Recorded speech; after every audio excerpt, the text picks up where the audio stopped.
As many of you may know, I am a huge advocate of save the manuals. I love a manual transmission.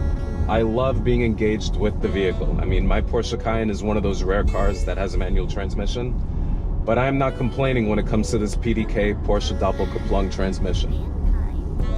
For those people who think that the Porsche Cayenne is too big of a vehicle and that the handling dynamics of a large SUV are not for them, which is perfectly okay, the Macan serves as a perfect alternative to those people who want the utility of a larger vehicle, but also want the compactness of a classic 911 or a classic 356 Porsche experience. Having a smaller vehicle, from a physics dynamic and from a physics standpoint, is going to handle better just because of its size compared to a larger vehicle. And that's what a lot of people within the Porsche community desire. They want that small, nimble feeling to be inherent to the driving qualities of the vehicle that they purchase.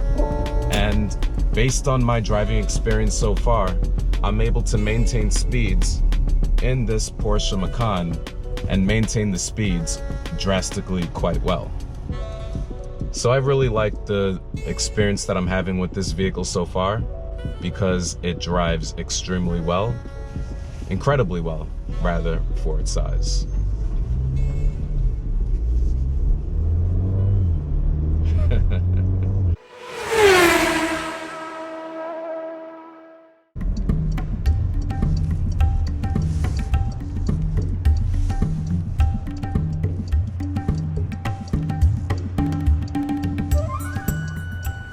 New York City presents many challenges. 1.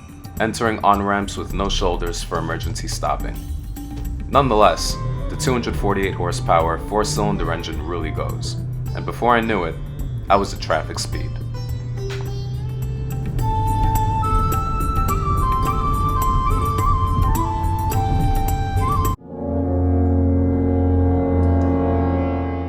The surprise of the century came when I took out this 2020 Macan and I was able to do high levels of speed, which I would expect from turbo model or something of a higher price point. I was thoroughly surprised and blown away by how well this vehicle can perform.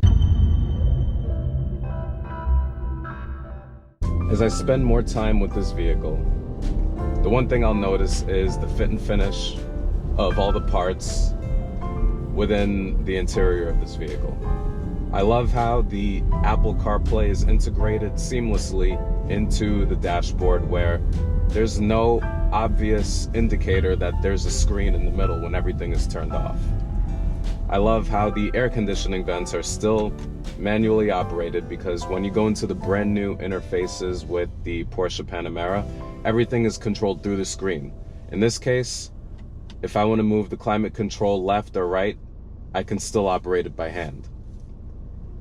The most obvious indicator of the previous generation is going to be the buttons in the center stack. It is loaded with buttons, and obviously there's some blank switches because this is the base model. But the idea that a button is used for the climate control may turn off some buyers of the vehicles, but to me this is actually something that pays homage to their old school way of thinking in the Porsche factory. When something is controlled by a screen, there's a sense that I'm gonna throw it away after it's no longer used, somewhat like my iPhone after I've had it for about 3 years. New cars today, everything seems to be almost disposable. I like the idea when things are able to be remanufactured and fixed.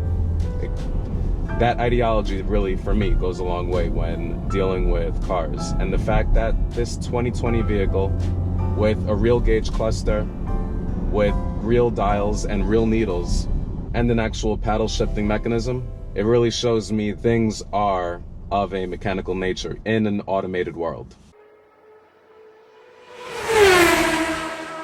The panoramic glass is a sight to behold. Truly something you need for checking out skyscrapers.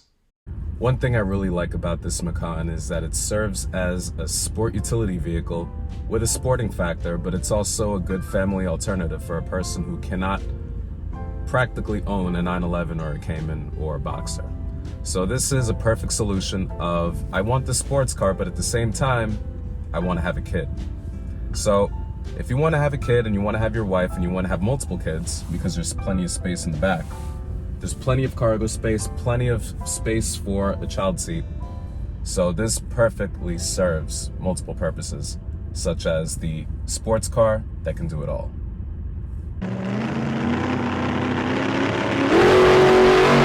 Now, if you're watching closely, you may notice the lighting fixtures don't raise with the hood of the vehicle. This is because of federal safety regulation that indicates lights front and rear must be fixed to the vehicle. The engine, as mentioned before, is a unit that makes just as much horsepower as my VR6 Cayenne, at 248 horsepower. From initial impressions, the motor is more than capable at performing its tasks well. Overall, the Macan is a capable vehicle. It is surprisingly quick, the fit and finish are amazing, and Apple CarPlay performs well, as it should. Pricing is my only complaint when criticizing this vehicle, with a starting price north of $50,000. With options added in, that number jets closer to 6 figures when fully equipped. When it comes to getting the best, just like the classic refrain has said, you always get what you pay for. Thank you for watching.